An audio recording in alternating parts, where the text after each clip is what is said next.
From the creative to the simple, we gave you some new ideas for recipes from Christopher's Kitchen. Welcome back. At this time, we're talking about a light dish, a seafood pasta salad.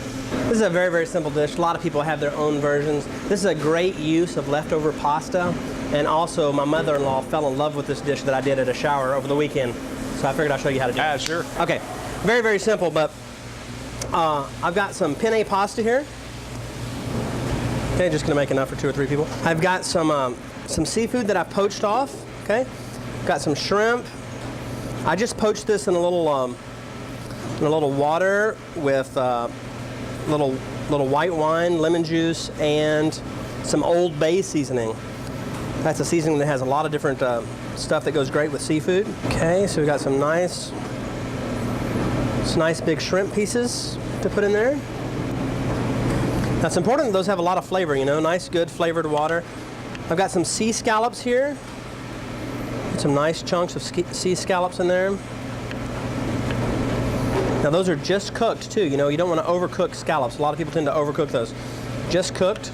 This is called, the Japanese call this kamaboko, okay? A lot of you know it as imitation crab.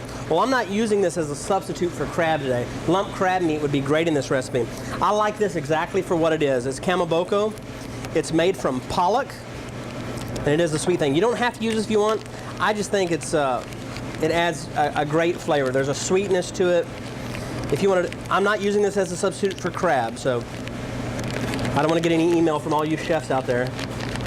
I like this just for what it is, okay? It's just, now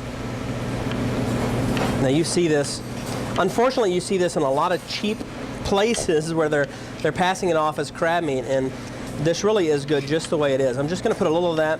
It's got good color, it's got great flavor, and I'm not going to be a snob about it. It's good stuff. We're going to put it in there. Now I've got a little bit of a large diced avocado. I'm going to throw that in there. Now I'm going to squeeze some fresh lime juice over that. Now we're going to put a little bit of mayonnaise in here. Okay. And here's a great little ingredient that I love in this, and it's a little bit of Creole mustard, okay? This is Zatarain's Creole mustard. You can find it in the grocery stores, just a little bit of that. Now I've got some fresh herbs here. I've got some tarragon. I'm just gonna chop those up just a little bit.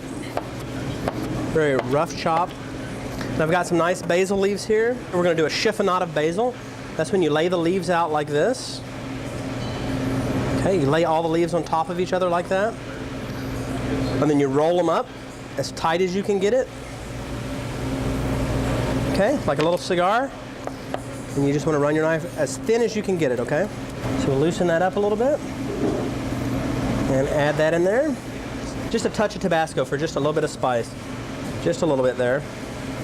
And even a dash of Worcestershire wouldn't hurt either. A little bit of salt and pepper. And we don't want to smash those avocados.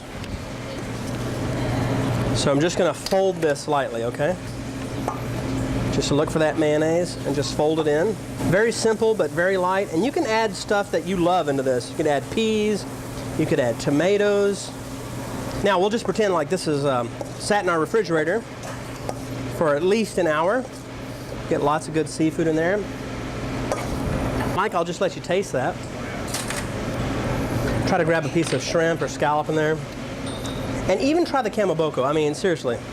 All right, I'll give, okay, I got a piece of shrimp here. I'll try a piece of the kamaboko. Yeah. Haven't ever eaten that before, Chris. Really? This is the first. No, Okay, good. I'll try it. You should try it by itself, perhaps, then. Oh, well, you can taste all the ingredients. They all play an important part. That is far beyond what I thought it was going to be. Nothing against it. It's just seafood not being one of my all-time favorites. Oh. That's an awesome meal. Okay, good. Yeah, it really is. The seafood pasta salad, and the recipe is online at kvtx.com. Christopher has his own page there. Outgrew whatever else we had for him. So you just click on to Christopher's Kitchen, and that's where you can find all the recipes for all of these tasty creations that we come up with. Chris, it's always a pleasure. Thanks, Mike. All right. And so for Chris Lampo, I'm Mike Wright.